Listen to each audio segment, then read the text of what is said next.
the chase and the hunt, and I set the pace when I'm running. I always take what I want and I always give it 100. Don't need a bank, no I'm funded. Play the game like it's nothing. I'm always thankful for something. Don't take for granted, stay humble. Now wake up!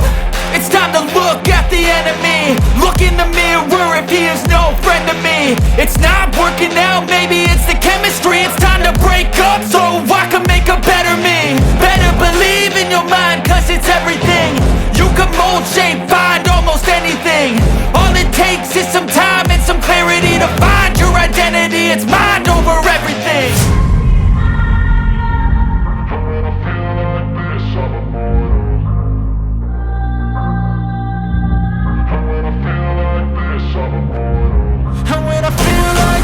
I'm immortal. When I feel like this, I'm immortal. When I feel like this, I'm immortal. When I feel like this, I'm immortal. Don't be scared. Just look up, don't be scared.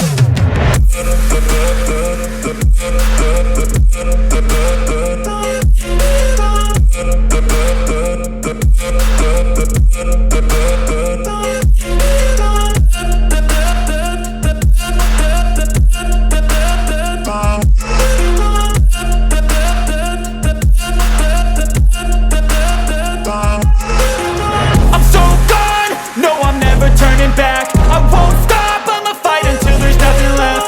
It's so on, you're gonna be hurting bad, cause I've been to hell and back. You don't wanna make me mad, I stay strong, you will never see me crack. And if you get in my way, you're gonna feel the wrath. Gotta say it to my face while he's looking back. Mirror breaks after math, when I hate I attack.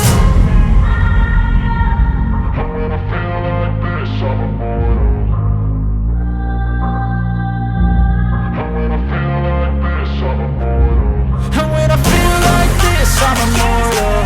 When I feel like this, I'm immortal. When I feel like this, I'm immortal. When I feel like this, I'm immortal. Don't be scared. Just look up.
thought I'd finish the video off with just walking around a little bit and showing you some of the trees that we have out here in Oklahoma. We're actually fixing to purchase this piece of property. It's 5 acres. We've got several wired foundation set buildings out here that I'm gonna turn one into a tiny house for myself. And then a workshop, like a wood shop, and another one. But it's not the best piece of land in the world, but it's a nice piece and I like it. It's peaceful. I do spirit boxes out here all the time because I can come down by the creek or out under the trees, and it's like they draw that energy from that because my spirits love to do them outside. And I get better responses outside than I do inside. There's too much chaos inside my house, is what it is. I can come out here in a quiet place and they'll respond and give me good, clear answers. And 2 of my spirits, John and Seth, they, been with me since the beginning. They used to be, at one time or another, the only ones that would talk to me. I have had spirits tell me that they didn't like me. I've had spirits tell me that they didn't want to talk to me. Haven't I, Vic? I mean, plain as day. Vic said, "Do you want to talk to her?" And they were like, "No, we don't like her." I guess, just like alive humans, everybody has their preferences for people. And a lot of people don't like me because I have no filter. I say what I'm thinking, and I don't worry about consequences or think about people's feelings, because I feel like in the long run, if you coddle somebody or they're not making their decisions based on pure truth, if the story's clouded and they make a decision, it could affect their lives. It could get you killed to make the wrong decision in some instances. So I feel like if you're just honest with people and you just keep yourself honest, and if you see something, call it out. I do it out of love. If I don't care nothing about you and I see it, then I'm not. If I'm in the post office and somebody, I get a vibe like, oh, this person's being abused, I don't walk over and say, "You poor child, you've been abused." I don't do that. But if you're my friend and I see something that needs speaking on, I'm going to speak on it. You may not be my friend anymore after I say what I see, but I'm going to tell you what I see, because me babying you ain't going to help you either. It's really going to be more harmful than me just maybe hurting your feelings for a few minutes and you thinking about it and saying, "Hey, I really am like that. Maybe I should change that." And it could make you a better person, make me a better person. And that's what it's all about, being a better person today than we were yesterday, right? I mean, does anyone disagree with that? I mean, am I way off base there, Oh, that's my baby girl right there. She is something. She is just something. Wondering, where's all the liquor? It's in my room. All of it? I don't know about all of it. I just, I don't know. I don't know about all of it. The vodka's in there. Hold on, Emery. I'll go get it. Give me a second. I'm sorry, y'all. I have a bee after me. I have a honeybee that is buzzing. Emery, oh, no, he's after my Mountain Dew. He'll crawl out. He'll be all right. Let him have some. Here, let me help you. Yep, he's down in my Mountain Dew. He is trying to get him a drink. I'm allergic to bees. If that bee right there stung me, I'd go in anaphylactic shock. And he was just buzzing my head hard, but then he found the Mountain Dew. That's what he was after anyway. I'm not really scared of them. I was attacked by a whole hive of Japanese hornets when I was 11 years old. And I spent 11 days in ICU. They stung my eyes closed, stung me in the mouth, all kind of stuff. Me and my dad hit them in a golf cart. They were down in the ground like in a hole, and we run over that hole with the golf cart.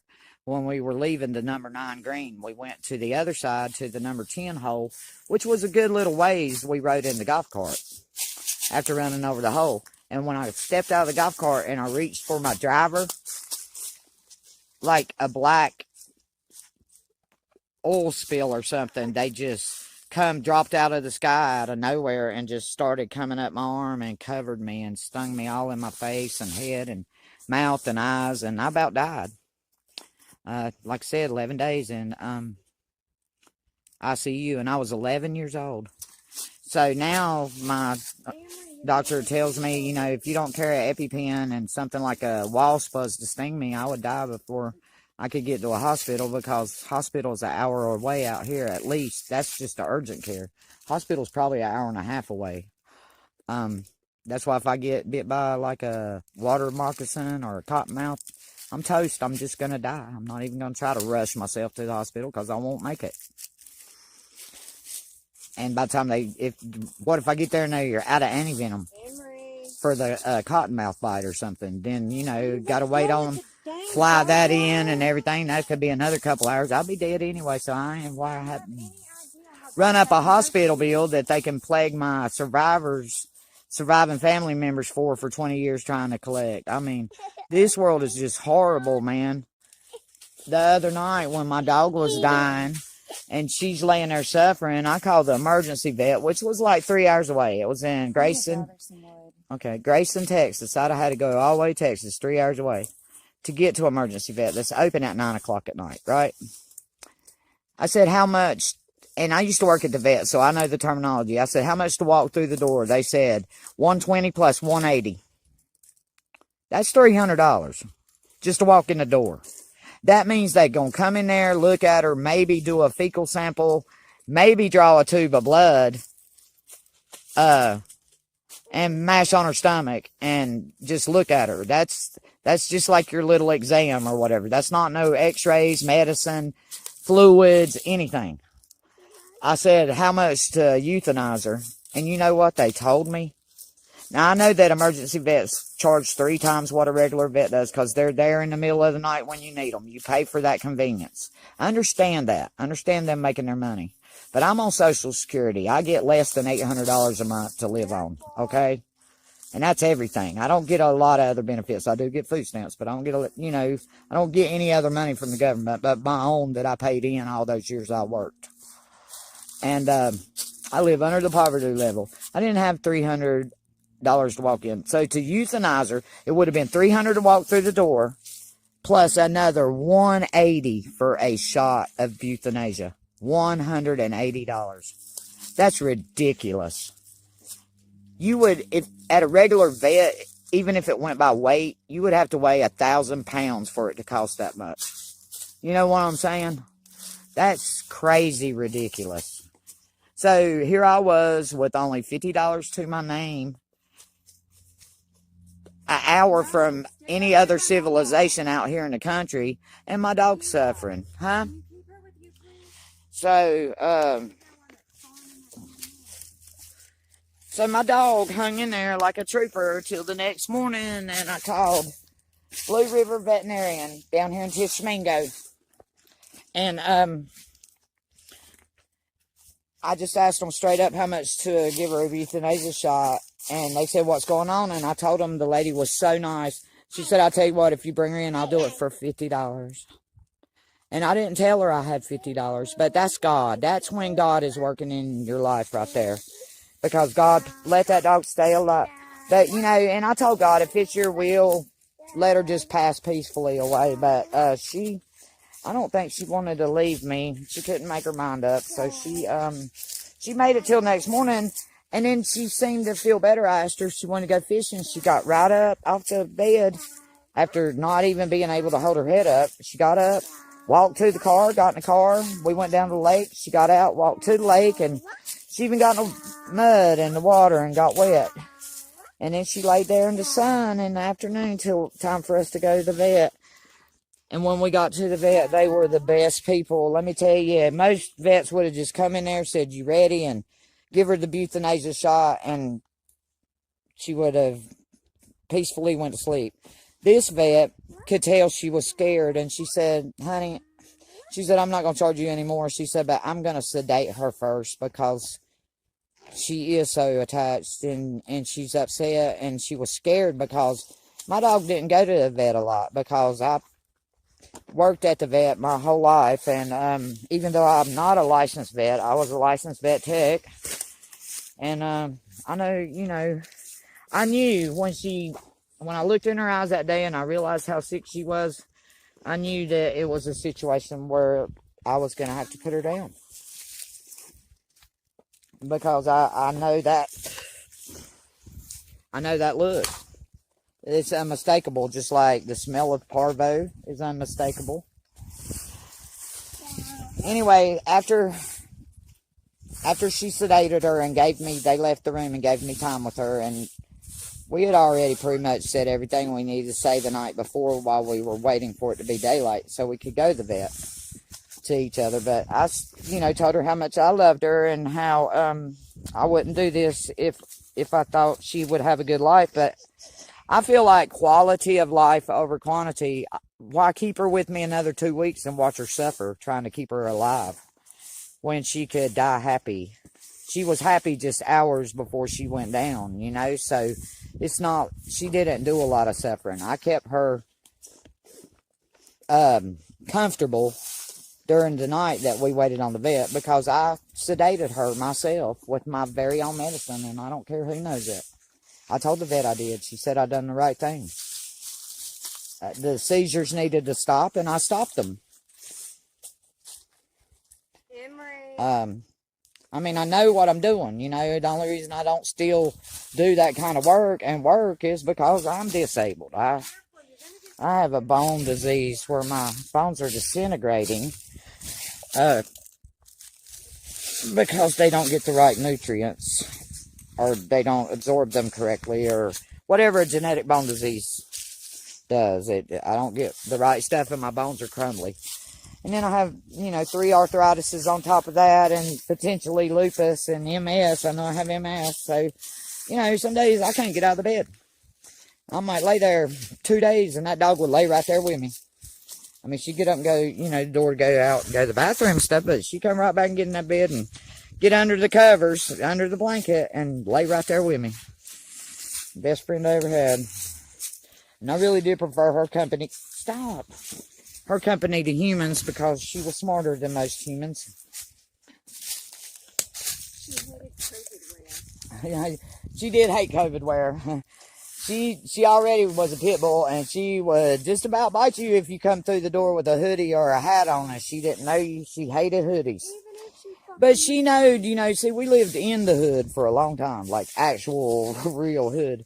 And she knowed if you come up with a all dark